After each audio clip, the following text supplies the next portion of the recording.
Elizabeth Strohfus will modestly argue otherwise, but on the air show circuit, she's a bit of a celebrity. Look at you. We all want to grow up and be just like you. Here at the Eden Prairie Air Expo, people stop by the 89-year-old's booth for autographs, to snap her photo, and often to thank her for her contribution to aviation history. Thank you so much. These days, Strophus gets lots of attention for being among the first women in the U.S. to fly military planes.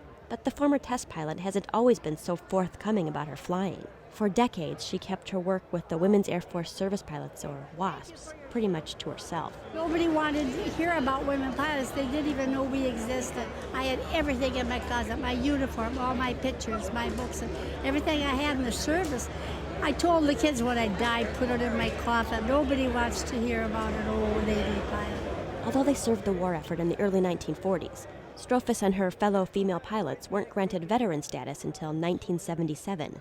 Only then did she feel comfortable to start talking about her adventures in the air. You're a lost generation that hasn't been told about.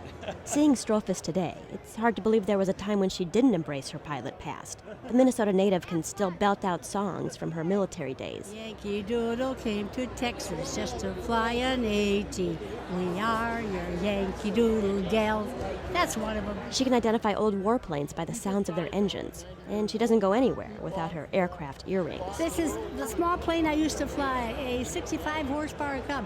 This is a 4-engine, I think it's my 4-engine bomber. That's B-17, 1,250 horsepower in each one of those engines. Elizabeth Strohfus believes she was born to fly.